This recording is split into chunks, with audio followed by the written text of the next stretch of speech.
Let's get to studying.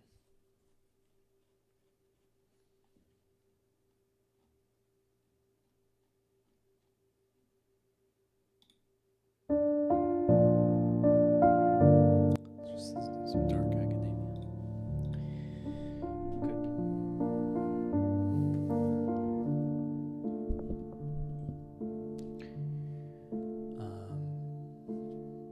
Just did this entire problem wrong.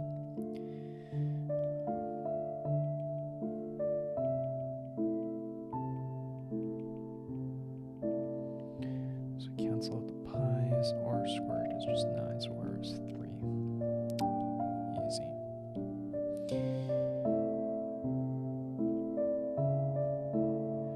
Length of one side of a square that has the same area as a circle with radius 2.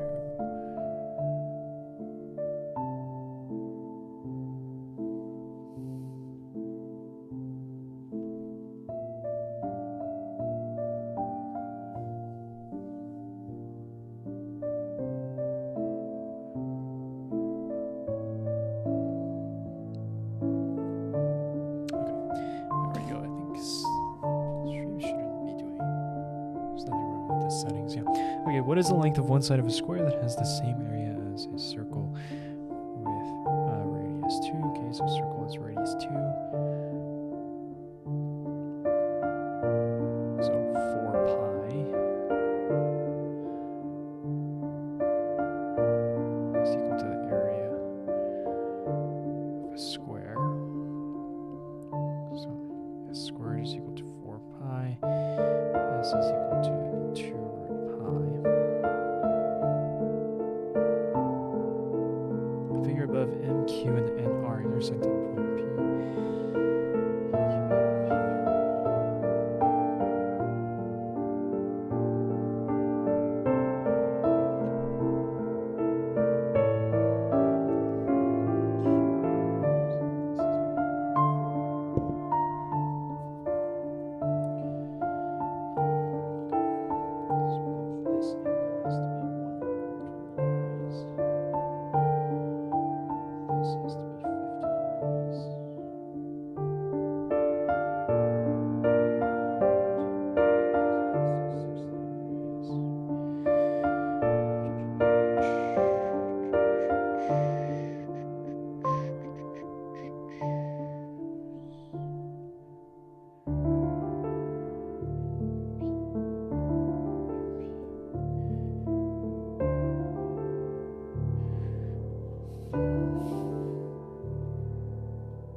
Just missing something.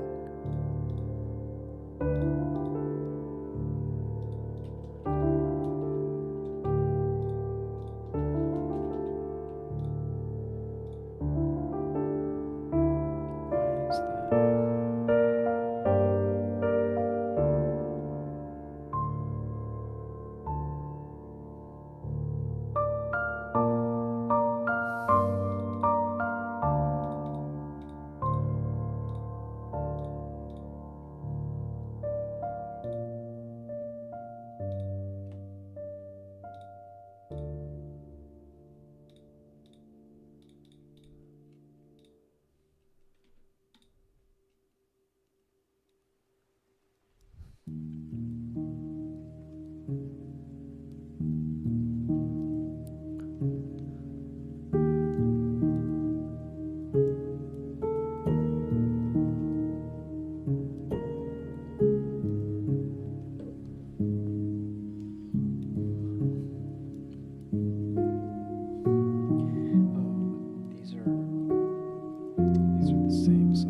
Isosceles triangle. So it's 60 over 2, which is 30.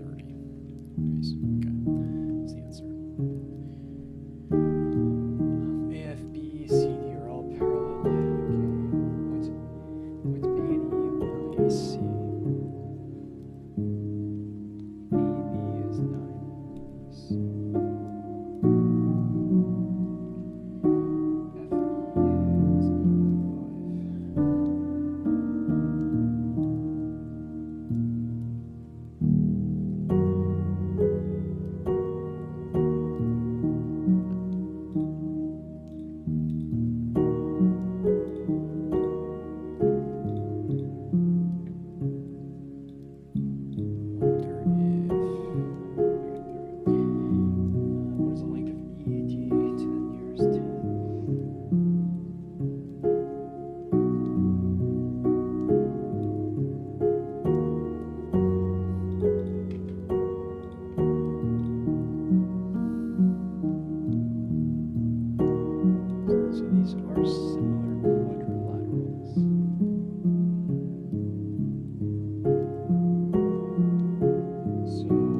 as CA is to BA is equal to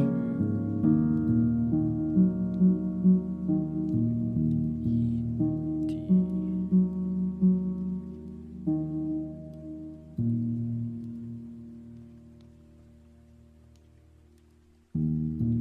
No, it's as CA is to BA is equal to E, so DF.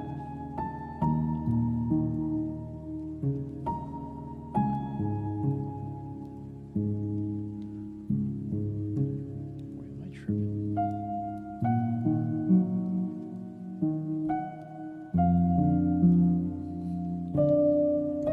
Wait, so as BA is to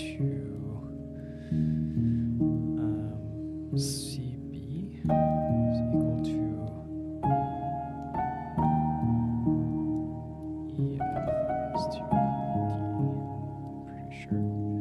So 9 over 18.5 is equal to 8.5x, right?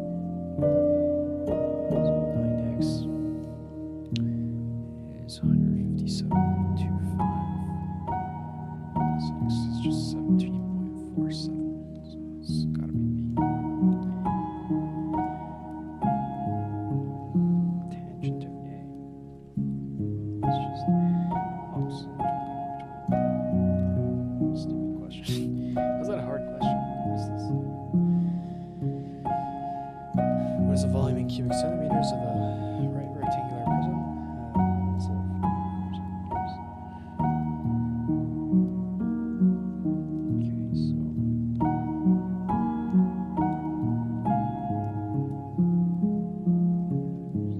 prism here.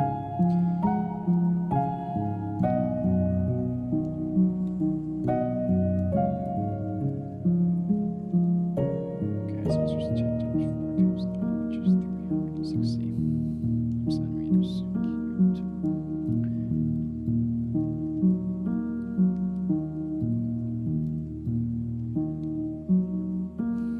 So there's a flat ground. There's one tree. It's 10 feet tall. And it's shadows.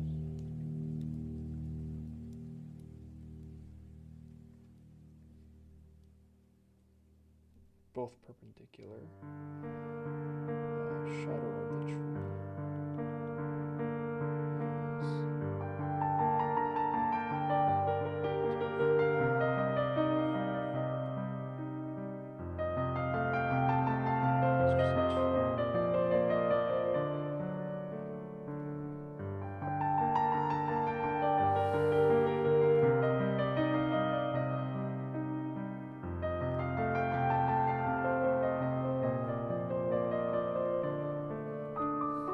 pretty sure this is just a similar ADC.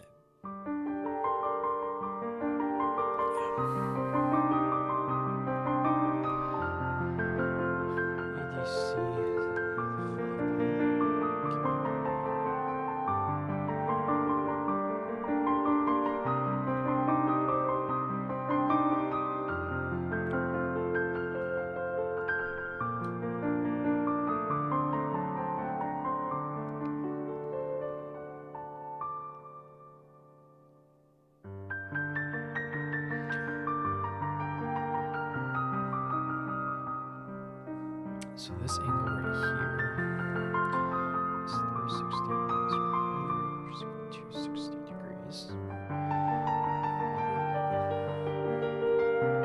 Arc length is equal to 2 pi r times theta over 360, which is equal to 2 pi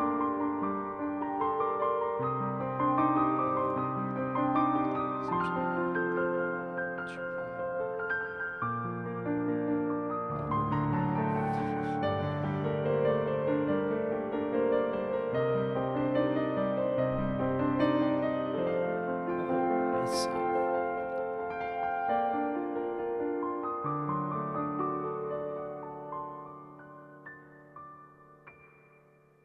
Oh, it's proportionate. So 5 pi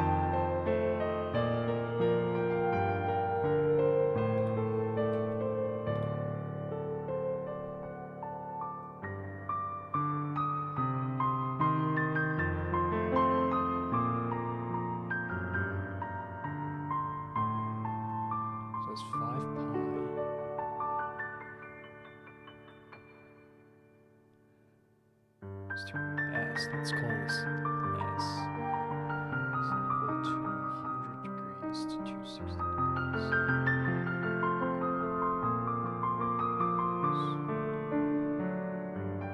So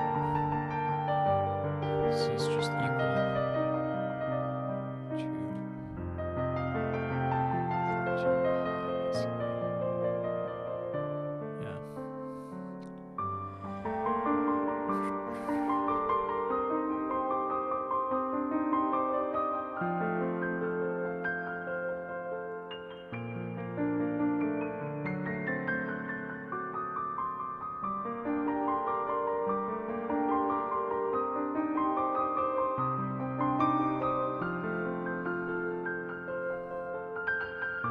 Oh, this is 10. BC, just use Pythagorean theorem. It's just 26 squared minus 10 squared. Take the square root.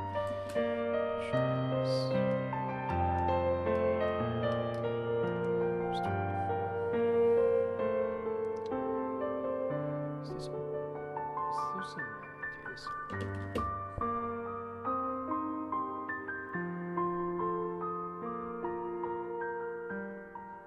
Sample of 40 fourth grade students was selected at random from a certain school. 40 students completed a survey about the morning announcements, and 32 thought the announcements were helpful.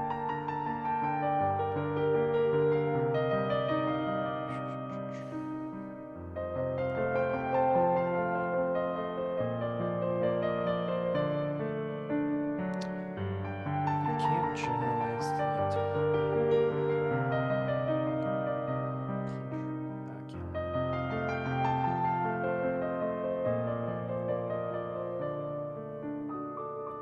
You can generalize all fourth grade students at the school. Residents of a town were surveyed to determine whether they were satisfied with the concession stand and local parks. A random sample of 200 residents.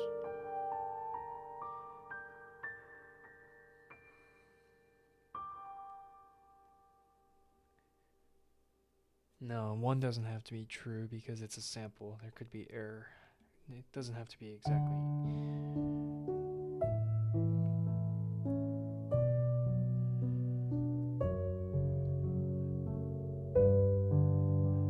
Neither. Let me see if that's actually true, though.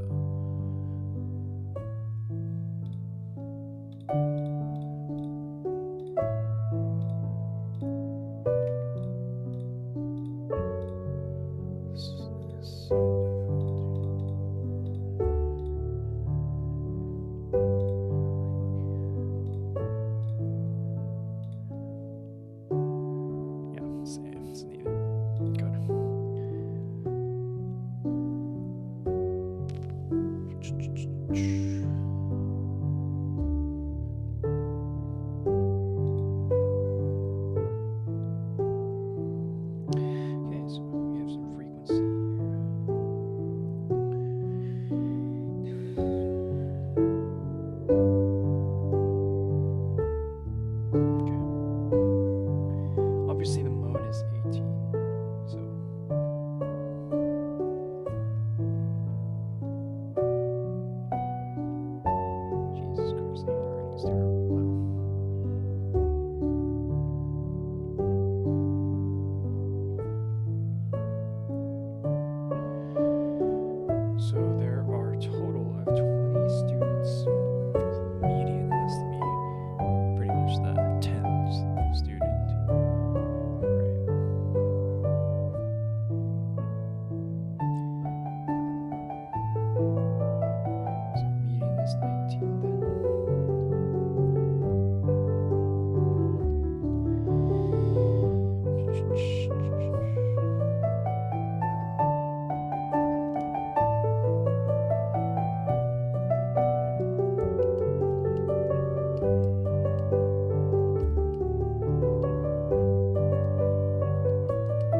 Jones has deep blue eyes.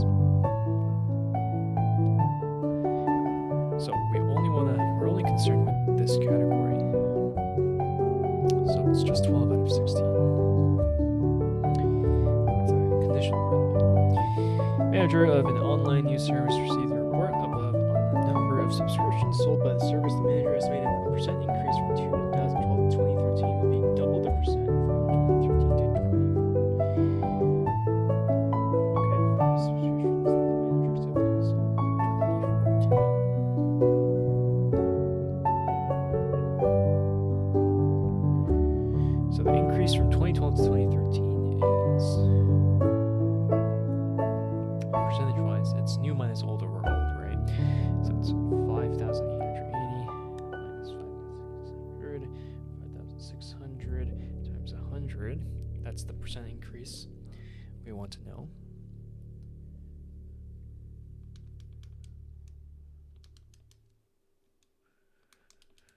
Which is 5%.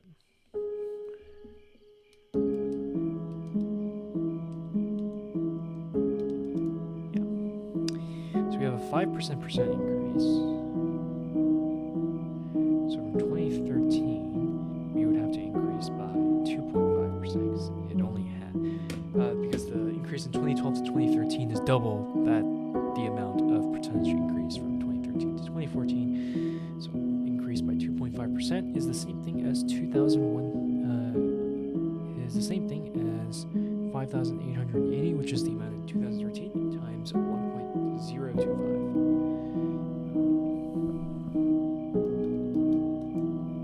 So 6,027 is the answer there, using a calculator. Okay.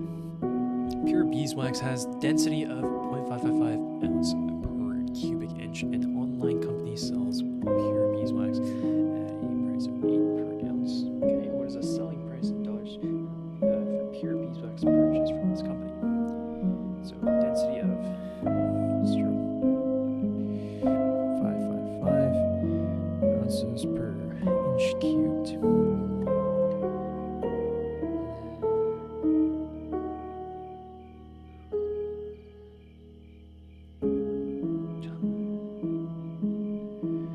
Okay, so these are actually really easy questions. You just multiply and cancel out one unit. So it's just $8 per ounce. So it's $4.4. Okay. I mean, it's dollars per inch cube, but you don't have to do that on the SAT. They don't really care about the units. So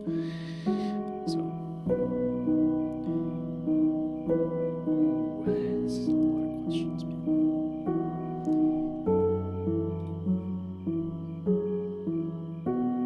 Yeah, I mean the SAT isn't particularly hard. It's just it's even if I would say, guys, like even if you were in calculus, like you would still you can't take calculus and get like above a 1500 on the SAT. I mean, assuming that you have like a minimum 700 reading score and like you like 720 reading score, like the SAT has nothing to do with how good someone is at mathematics. More importantly, though, how good of a mathematics test taker they are. But line graph shows the total amount of snow in inches recorded each year in Washington, D.C. from 2003 to 2015. If P% is the percent decrease in the annual snowfall from 2003 to 2007, what is the value of P? So we want to look at 2003 and 2007 here. Right. What is the percent decrease? So annual snowfall went from 40 to 10. We just want to know what percent decrease that is. And yeah, so basically it's a defined percent decrease. You just kind of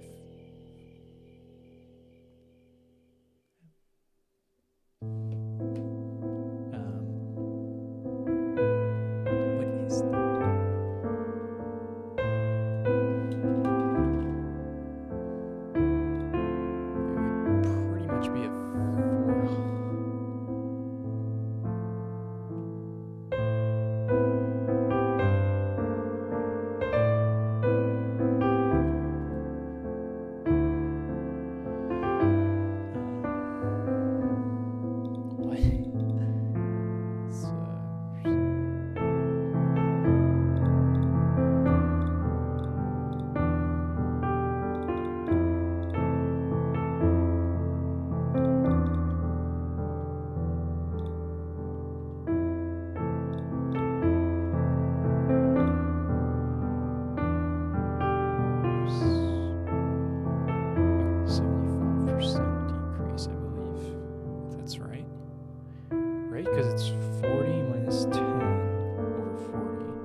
so a study was done on the weights of different types of fish in a pond. A random sample of fish were caught and marked in order to ensure that none of the none were weighed more than once. The sample contained 150 bass, of which 30% weighed more than 2 pounds. Okay.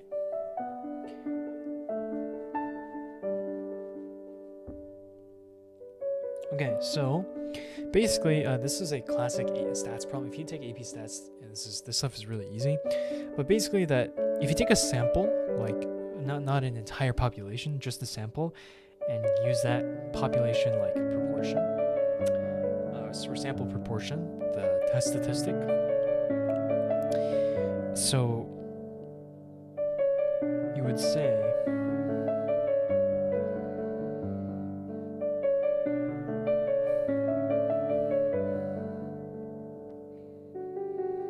Can't say this.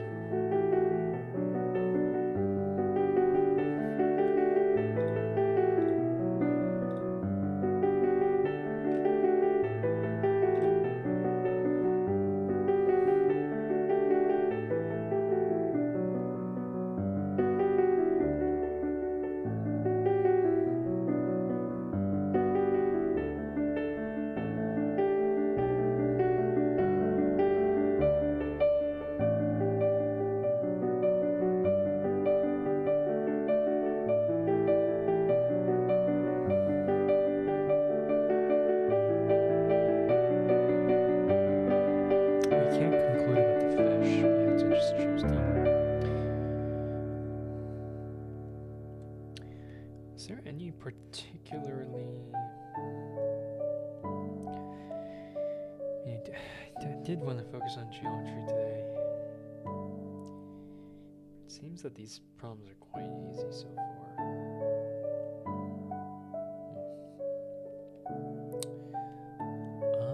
Sorry guys, I'm a little zoned out right now because I'm trying to multitask. Texting some people. No, we'll stick to the problem solving stuff though, because this stuff is more or less the annoying stuff.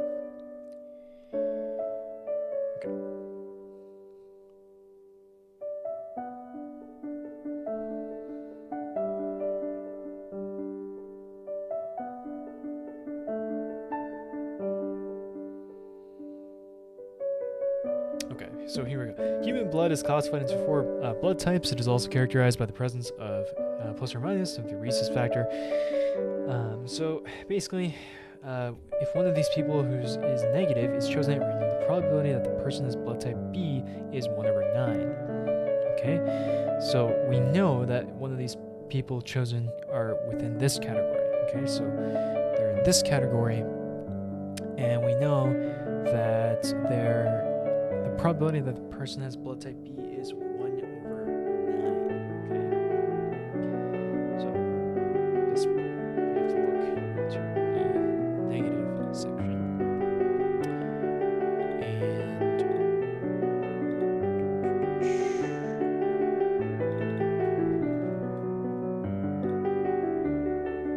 And so I see. So it's saying that 1/9 is, it would be, so because this probability is 1/9, it's a simplified probability, because what's happening here is that the chance that a person is chosen as a blood type B is 2 over the sum of all of these, right? Because it's of the people that were chosen, that we knew had a minus, it's going to be 2 of those people in the B category, right? We have to think about this category. So it's going to be this, I believe, is the equation we need to set up. So 1/9 is also equal to just 2 over 10 plus x. And we get 10 plus x is equal to 18. So x is just equal to 8. Awesome. That's our answer. I'll make the font size a little bigger. It's more cleaner that way. Okay, so if one of of these state parks is selected at random, what is the probability that it has camping facilities but does not have bicycle paths?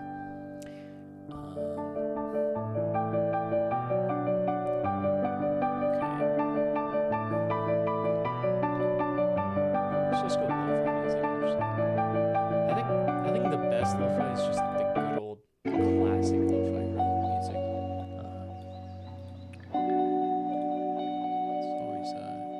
It's always going like that. So what's happening is, okay, so in this table, if one of these state parks is selected at random, what is the probability that it has camping facilities but does not have bicycle paths? Okay, so we want to first look at the probability of something having camping facilities. When you have like something like this, a sense where you're asked for a probability and that it has camping facilities but it does not have bicycle paths, you want to kind of break the problem down a little bit and just look at the what the first part of the probability is. So the probability that we do have camping facilities is all in here, and of that place we have to obviously look at the fact that it does not have bicycle paths.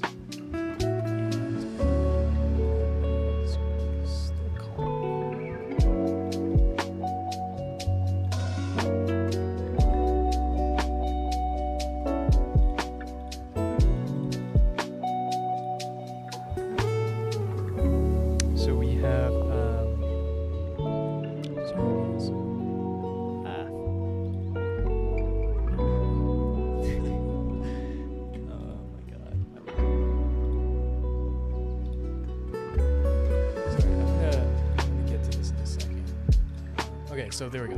Okay, so in the first of all, the total amount of people here is just 20 plus 5 plus 8 plus 4, which is 25, 33, 37. That's the total amount of things. And of here, of the camping facilities, there's only 5 that do not have bicycle paths. So probably that is camping facilities, not bicycle paths. It should just reflect numbers.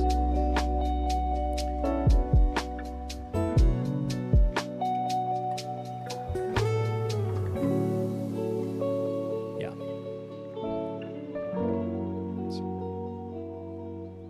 I thought it was a conditional probability for a second.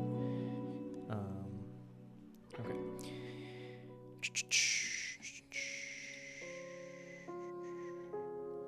Appreciate it, guys. And if we're gonna do, this is the boring stuff here. I know it's like these are all the like these types of problems, the kind of wordy ones. Now, if you take AP Stats, 95% of these are actually fairly easy. But it's like if you had like a meal like dinner, these are kind of like the I guess the vegetables. Right? You have to take them because these are the problems that often like are really not tricky. Well, they're tricky, they're not difficult, but you have to be very careful, especially with the conditional probabilities. Okay, so which statement is true based on the table? So this is just check each of the choice. Group A dataset was identical to the Group B dataset. So they have the same sample size. However, and I believe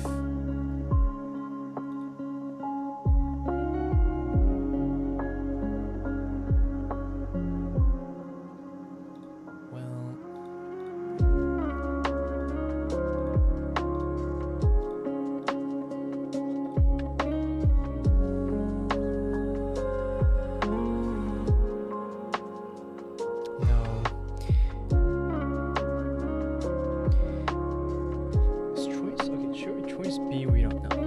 We don't know any specific data points. So you can't make any inferences about that. I think it's just choice C. Okay, sorry. Yeah. So when you're given two of these like data charts, the problem is you don't know any of the specific data points. Like, yeah, you have a mean of 186 for sample for A and 186 for B. We could have like imagine a case, right? I have 1, 3, 5, 7, 9, and then I have 2, 3, 5, 7, 8, right? Like both of these have the same median, but they have different data points. And obviously this is a mean, but you get the analogy, right? So we'll never know anything specific about the data points, so we can't say like things like this where we make claims about specific data points. The Heitzen, C is correct because the Heitzen men group B have a larger standard deviation means the data is more spread out. So compared to something like, let's say a lot of your data looks like this, right? Like kind of like a normal distribution versus your data looking like this. Right? It's like more spread out. So and then D, we don't know anything about the median. Okay, the mean and median of the 5 numbers above are equal. Which of the following is not a possible value of x? Well, in this case, first of all, right? If you make if you put x as 6, notice how x is like unnaturally smaller than all of these numbers, right? And so the median, of course, is going to be 17, or no, sorry, 15. But your average is going to go significantly lower, right? So think about it.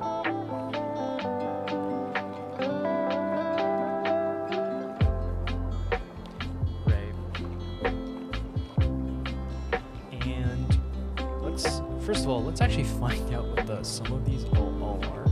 So 15 plus 14 plus 18 plus 17.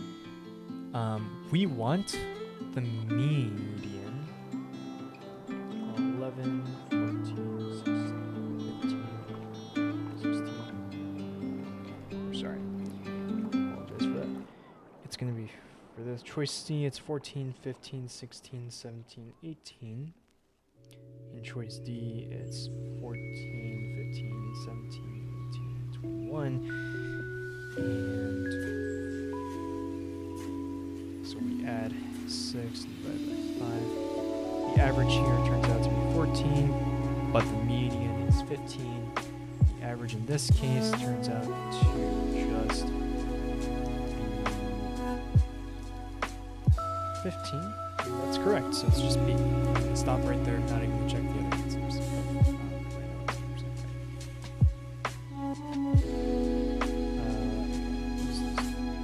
Dataset A consists of 10 positive integers less than 60. Less than 9 of the integers are given. The mean of these 9 integers is 42. If the mean of the dataset A is an integer that is greater than 42, but the value, what is the value of the largest integer from the dataset A?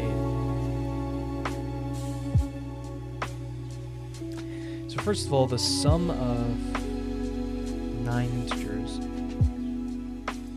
would just be 42 times 9. I just want to kind of write these things down.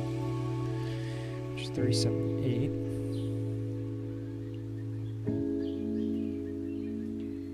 And of course, the mean is 42.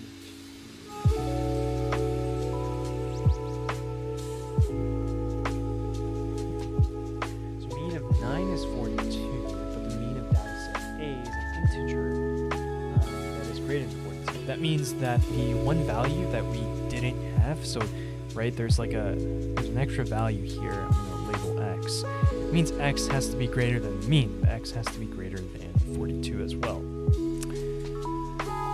And essentially, from this point, what is the value of the largest integer in the data set?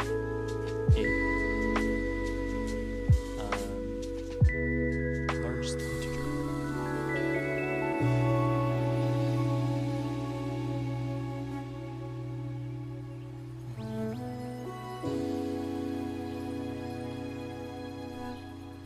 I see.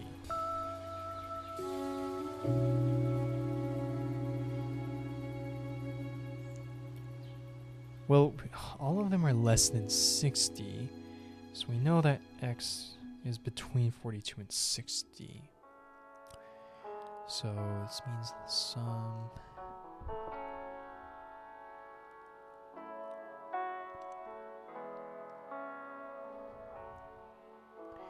So some of the 10 values obviously is 378 plus x, which in this case has to be divisible by 10, right? Because it said that the mean is an integer. Okay, so this is divisible by 10. So this has to be, x has to have the ones digit as 2, and the only answer is 52. Wow. That's a tricky problem. So okay, here's a review of that problem just so you guys see. So the mean of all of 9 of these integers is 42. That's excluding the unknown value, right?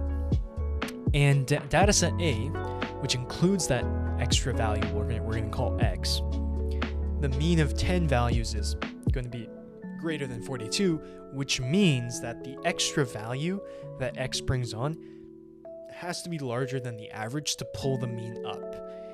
Now that value happens to be an integer, and we know that x is bounded by 42 and 60 because dataset A has integers less than 60.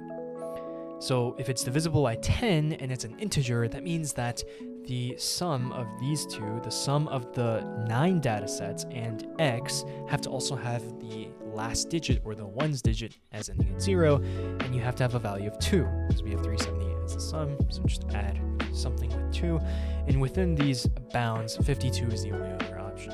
So that's how we get it. That's a pretty good problem. I like that problem. Okay, so these are the margin of error problems are potentially both easy and just kind of annoying to read.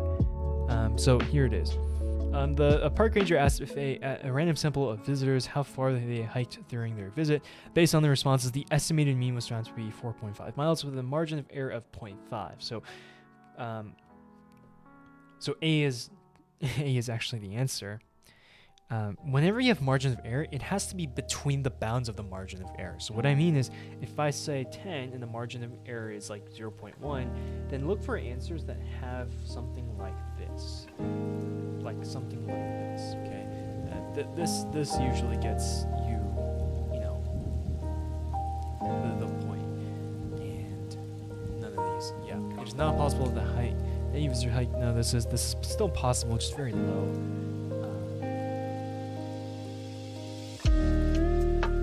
Oh, actually, it is D. It's D. Sorry, guys. The mean distance. Mean distance.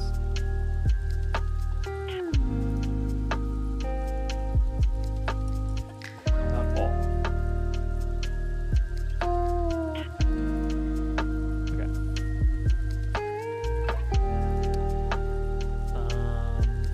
These are easy. Oh, what is this? Never seen this one. Which of the following is true about the values of 2 to the x and 2x plus 2? X is greater than 0. For all x greater than 0, it is true that 2 to the x is less than 2x plus 2. On and on and on. Okay.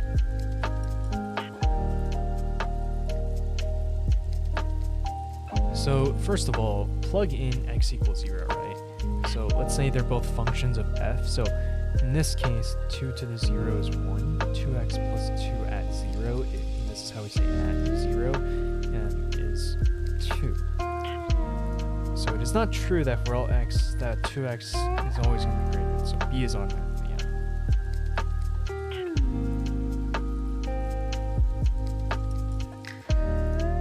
For all x greater than 0, this is also not true.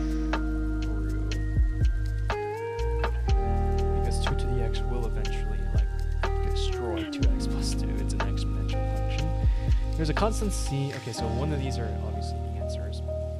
So there's a constant c such that if there's an x between 0 and c, then 2 to the x is going going to be less than 2x plus 2. But if x is greater than c, then 2x plus is greater. Okay. That's a perfect answer.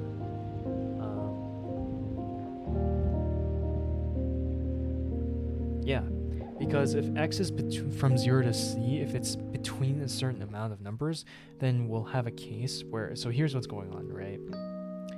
There's an exponential function like this, and then there's like 2x plus 2. And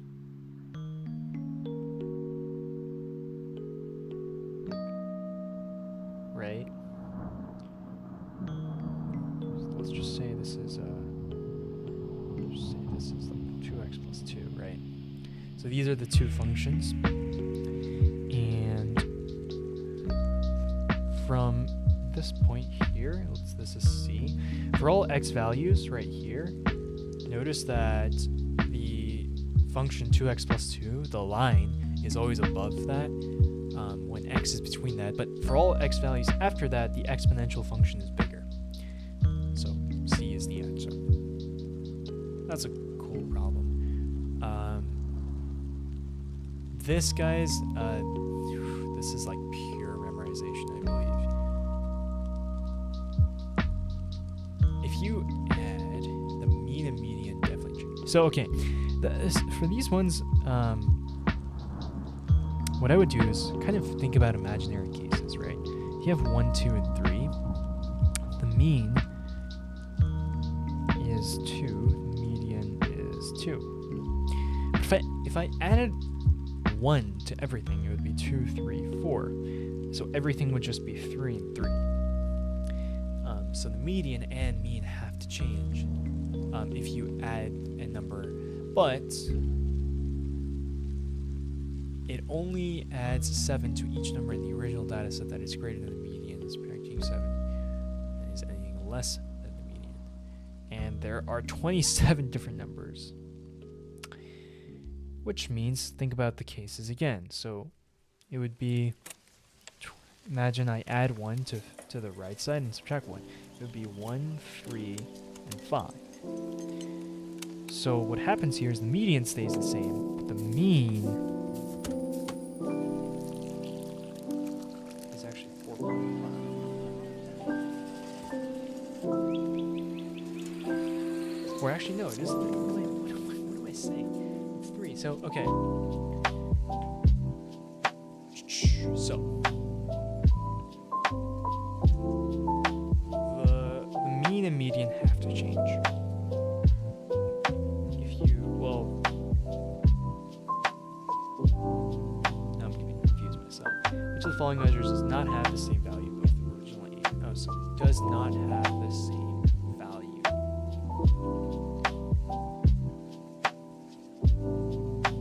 Oh, well, these two do have the same value, so I am correct. Okay.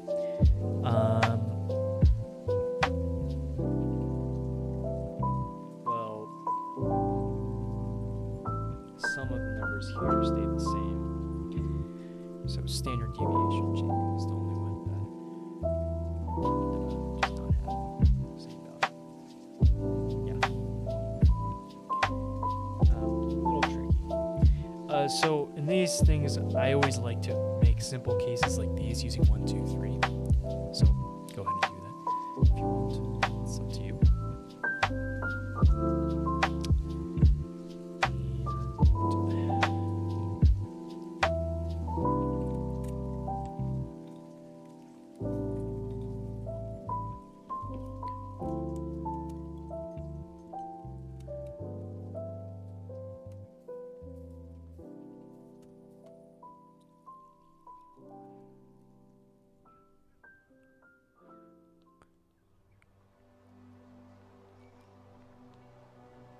Give me a second, guys. I have to.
we have sorry guys.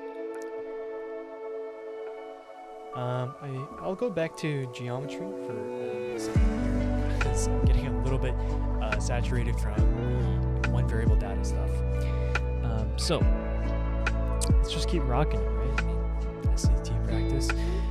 In triangles LMN and RST, angles L and R have a measure of 60 degrees. Okay, so always draw the two triangles is the thing to go. So L, M, N. Sorry, I'm trying to draw these. I'm used to drawing right triangles because they're always right triangles. R, S, T. These are both 60 degrees. And LN is 10. RT is 30. So, remember all the stuff?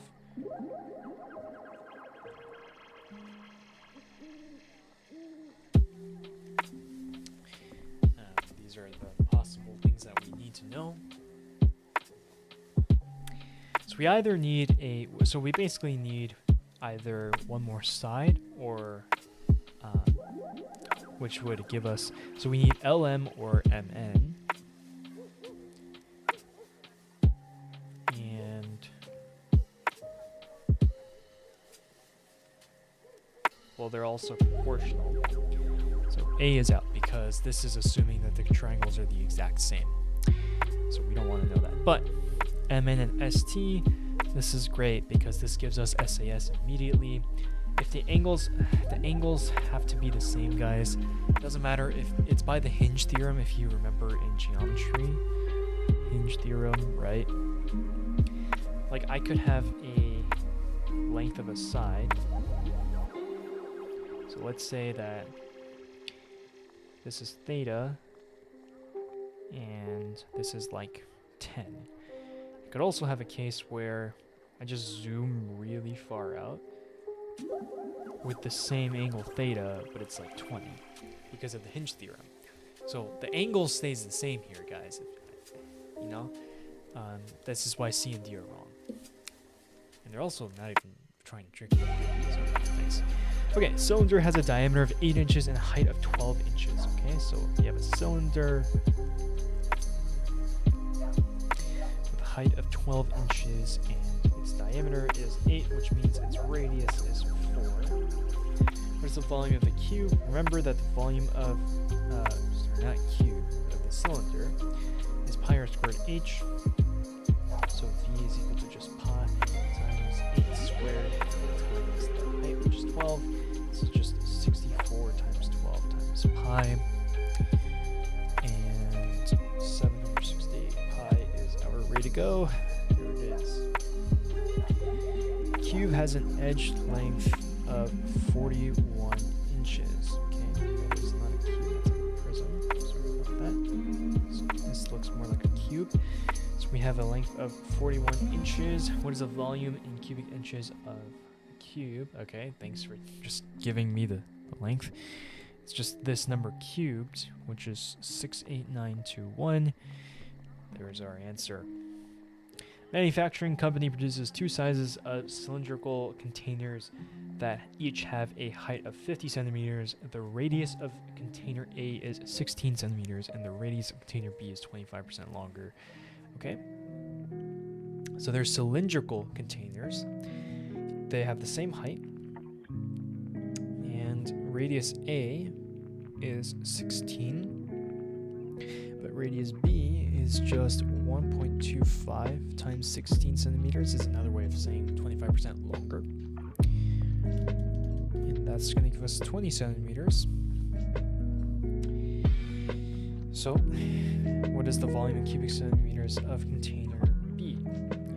Well, they both have the same height, so h is equal to 50, radius is 20, so volume is pi r squared h, which in this case is just this. And this is the same thing as 20,000 pi. Fairly easy problem. Coordinates of the center of the circle. Okay. So I'm gonna tell you guys, like, if you're one of the lazy people here, definitely just head over to Desmos and literally you can graph this equation. So watch 20x plus y squared plus 16y is equal to negative 20. And you will get these these coordinates of the very edge here, even the left one, which you have to hold your mouse and it'll automatically stop the very endpoints. And with these coordinate points, just find the middle of them by using the average. So they're going to be, in this case, the average of these two coordinates for the y, and then for using this stuff right here on the left, using the average between the x coordinates from left to right to find the x center. So you can do things like that. However, because that means you're a lazy mathematician, and I know mathematicians are lazy, but like, come on, right? So if you want to be actually like working on this stuff and getting better, I really think that you should do completing the square. So that's what I'm going to do for you guys. So my teacher always said to remember half the middle term squared. Okay? So 20x plus, and I like to put a bar here after the linear term. Okay. So here's what's happening. We're going to take half of this, which is 10, and square it, which is going to be 100, and add that there. And we're going to take half of this here, which is going to be 8, square that, this is going to be 64. And what happens here is that these two things right here become a quadratic that can be factored into like a sum of squares, I guess. And this is just y plus 8 squared, okay? So this is x plus 10 squared plus y plus 8 squared, okay? So this is what we did, but we just popped these numbers out of literally nowhere, so we're going to add them to the right side. We added 100 to the left, we added 64 to the left, we're going to add both of them to the right. And this is going to give us our radius on the right, but we don't really care about the radius. We only want the center, and the center is negative 10 comma negative 8 from this equation. Just whatever makes these inside of these parentheses 0 will give you the answer. So there you have it. Don't cheat. But on the SAT, even in this case, right, like if you look at the Desmos, like just notice the fact that, okay, well, it just happens to be nice numbers here. But if there are numbers like that, where they're decimals, please just do completing the square. It will be more worth it. What is the value of sine x? It's just remember, sine is opposite over hypotenuse. In this case, it's just 16 over 23. I'm not sure how that's a complicated question. Okay. Now we're really going into the hard questions. Point O is the center of the circle above, and measure an angle OAB is 30 degrees. Okay, so this angle is 30 degrees. If the length of OC is 18, so this is 18, what is the arc length of AB? Okay, so we want to know this thing right here. This part right there. We'll do this in blue. So, notice that OA and OB, these two are the same.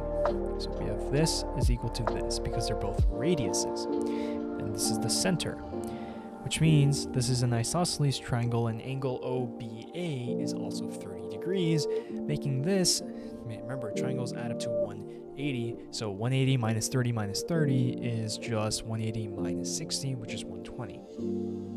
So 120 degrees is that angle right there. Okay, now we have the radius that we know is 18, and theta, which is 120 degrees, of the arc AB, okay?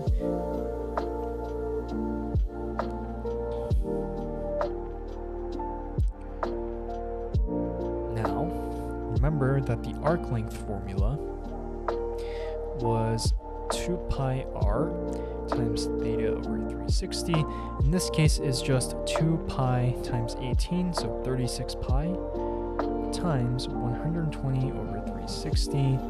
This is just a third, so 36 pi times a third, which is equal to 12 pi, and there's your answer. Good little arc length problem. I haven't seen it in a very long time, but it's good to know. So remember this formula, guys. Remember, this is your goal right there. Let's do another one and see how many we have. Yeah, let's do another one. I think this will be the last problem for today, guys. I just want to crank out some SAT practice videos for you guys to see me walk through, like pretty much a lot of problems. So these lives, just come in here if you want to take a look at some problems for the SAT and try them yourselves. I don't really, these videos are not meant for like insane views or subscriptions, so you guys can just look at them for purely the fact that you want to study. And I really appreciate you guys coming on. So try these problems on your own before I go over and explain them. Like pause the live or something, or just literally watch me solve problems. I mean, that's fine too. And I will definitely do this for EP Calculus. And yeah. So the graphic designer is creating a logo for a company. The logo is shown on the figure above. The logo is in the shape of a trapezoid and consists of 3 congruent equilateral triangles. The perimeter of the logo is 20 centimeters, okay? And what is the combined area of the shaded regions? Square.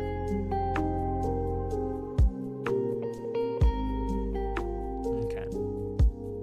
Let's see.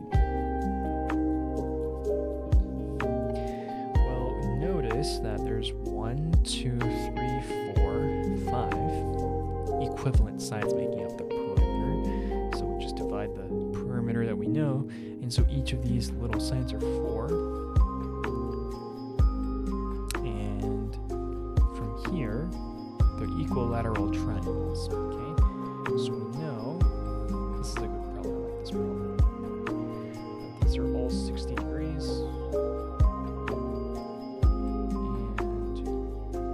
Know is that this base is just 4. So now we use special right triangles to find the altitude.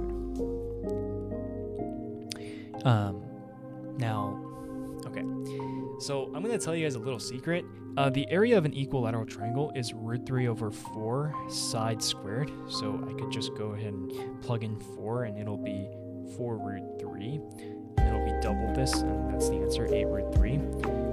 But if you didn't know this formula for the equilateral triangle, what you would do is notice that we need the altitude, and which is the height of the triangle. And so the base here is 2. We have a 60 degree here and 30 degrees here, and we have to now use special right triangles. Remember the special right triangle, 30, 60, 90, right? It's x √3, and 2x. So the hypotenuse here is 4, and the height here is 2 √3. So the area of an individual triangle is 1/2 base times height, 1/2 times 2 times 2 √3.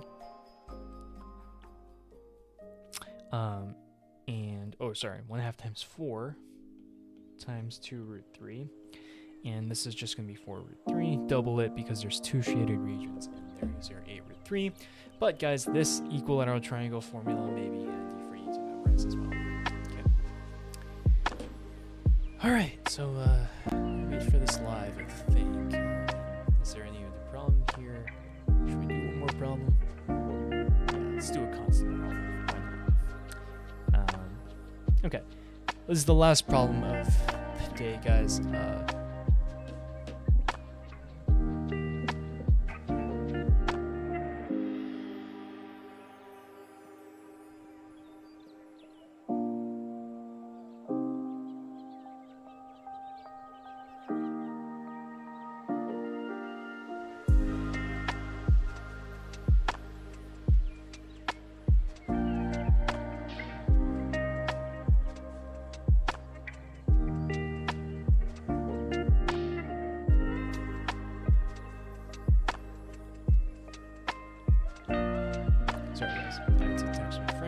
Alright, so circle A in the xy plane has this equation, circle B has the same center as circle A, and radius of circle B is twice the radius of circle A. Okay.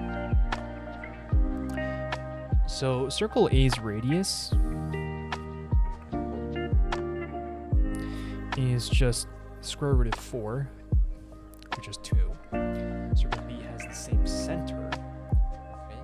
The radius of B is 2 times, so that means the RB is going to be 4.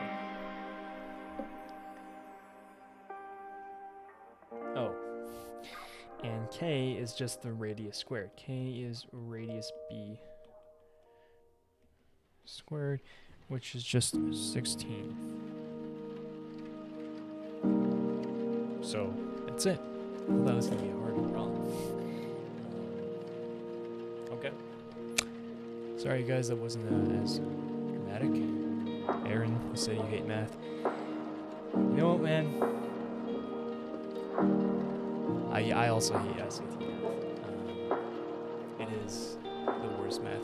But I will tell you, calculus is, this stuff right here, so much more fun once you get it. But you know what?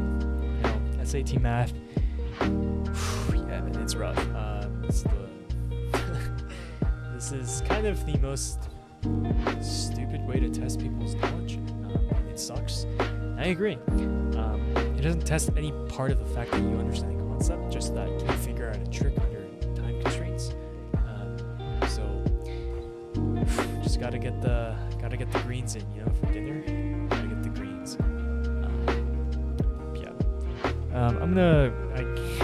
I seriously gotta text my friend and tell him to shut up for a little bit. But guys, I'm gonna do a couple more of these later today. I might do something for AP Calculus, but it's pretty early it's like pretty much super early to study for AP Calc. And I'll do some stuff for multivariable calc, but yeah.